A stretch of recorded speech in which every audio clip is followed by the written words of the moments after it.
Bonjour et bienvenue à Rencontre d'artistes, l'émission où vous rencontrez vos artistes. Aujourd'hui, j'ai la chance et le privilège de recevoir Roberto Kordinski. Bonjour. Bonjour. Alors, avant même de poser les questions sur le film, c'est un immense honneur de recevoir ce prix. Oui, effectivement, oui, c'est un aboutissement. Après 4 ans d'engagement pour ce film, la reconnaissance de ses pairs, c'est toujours Beaucoup de joie, énormément. Énormément. j'imagine. La nuit était courte.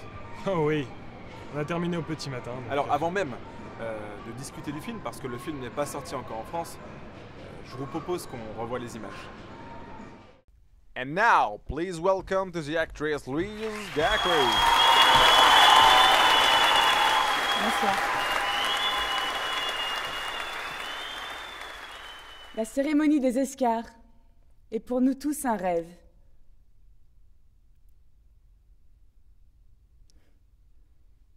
Et ce soir, le mien est en train de se réaliser.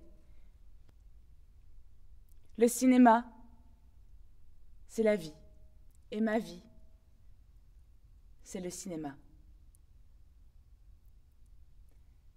Les nominés dans la catégorie meilleur handicapé dans un rôle de valide sont Claudia Stedovic pour La Taupe. Commandant, je les vois, ils arrivent. Il y a Igor. Il y a Vladimir derrière. Ils sont tous là. C'est bon, vous pouvez lancer l'alerte. C'est bon, vous pouvez lancer l'alerte.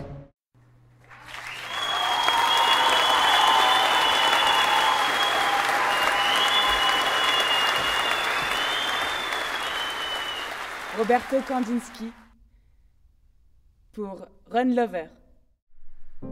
Je t'aime. Moi aussi, je t'aime. Tu me le promets. Je te le jure. Tu me le projures. Ah oui, je te le projure. Je te le projure 1000 fois.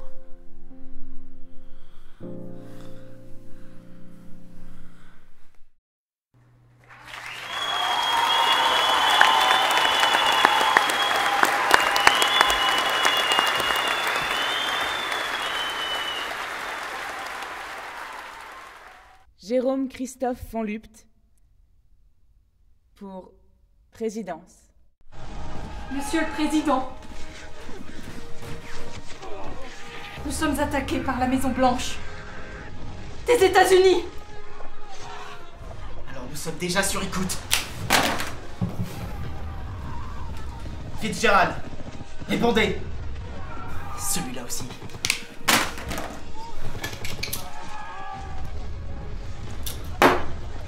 Nous sommes perdus.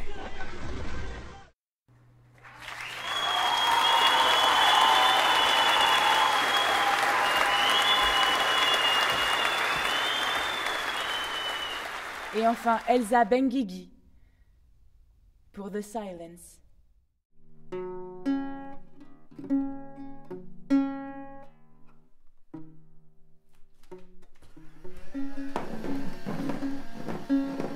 Mais c'est pas vrai! Combien de fois je te l'ai dit? Tu pourras jamais vivre de la musique! Jamais!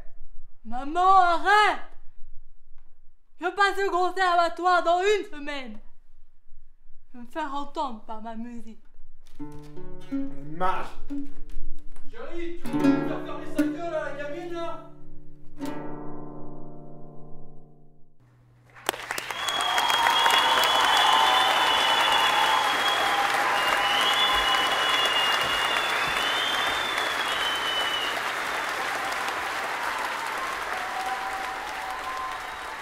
Et l'Escar du meilleur handicapé dans un rôle de valide va à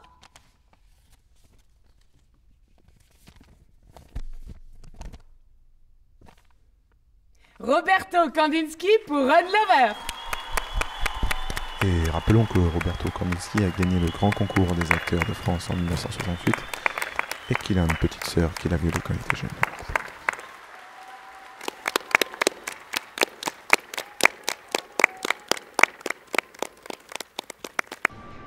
Alors qu'est-ce que ça fait de revoir ces images? C'est encore tout récent, pour vous dire, j'ai l'impression que c'était hier. C'était hier. Alors c'est pour ça que c'est tout récent. Et j'ai ouï dire que vous étiez un peu sur tous les fronts. J'ai entendu parler d'un projet complètement fou. Est-ce que peut-être vous pouvez nous en parler un peu plus aujourd'hui? Lequel vous parlez? Moby Dick, Oui. c'est ça? Oui, alors Allez, Moby Dick a petite fait... info, petite info. Oui, bah James Cameron, James Cameron, c'est un scoop pour nous. James Cameron qui fera Moby Dick, c'est énorme. Non, James Cameron, un bateau à Tatinac, c'est lui qui réalisera ce film et qui apporte une vraie fraîcheur sur cette histoire avec vraiment une vision plus personnelle, vraiment penchée sur la baleine. Sur la baleine. Oui, voilà, Parce que, attendez. sur Moby Dick, c'est que j'interpréterai du coup. Vous n'allez pas faire Captain Ahab? Ah non, pas du tout, il a été question à temps que je le fasse et voilà, et vu que le personnage principal est vraiment Moby Dick, ça m'a semblé plus naturel que je me tourne vers ce personnage, voilà. Et comment un acteur peut faire une baleine? Enfin, je comprends pas. Très simplement, j'ai abordé ce personnage comme n'importe lequel de mes autres personnages précédemment, c'est-à-dire je me suis immiscé dans son milieu naturel. Je suis parti 3 semaines en Antarctique au milieu d'une famille baleine vers laquelle voilà, je me suis véritablement intégré. Je faisais vraiment partie de la famille, si je puis dire. Date de sortie peut-être, juste pour info, vague j'imagine, mais... Écoutez, vu que c'est un mélange de prise de vue naturelle et de motion capture, ça va nécessiter un travail de 4 ans. 4 ans. Ouais, donc je pense à une sortie d'ici à 2000... oui, bien 2018. Énorme. Alors, nous, dans l'émission, il n'y a pas de tabou et on a l'habitude de faire une carte blanche à la fin de l'émission. Chaque artiste qui passe sur le plateau parle de sa vie privée. Et aujourd'hui, c'est vous. Et j'ai ouï dire que vous étiez parrain d'une association. Est-ce que vous pouvez en dire 2 mots ce soir? Oui, ça fait maintenant 8 ans que je suis engagé dans une association, Bon Pied Bon Oeil, qui vient en aide à de jeunes paralysés et de jeunes aveugles en leur proposant des tournois de ping-pong et de tir à l'arc. Très bien. On les embrasse. Merci Roberto Kandinsky Merci à vous. d'avoir pris part sur ce plateau et de nous avoir échangé votre vision du cinéma. La semaine prochaine, je recevrai Guy Lacruz.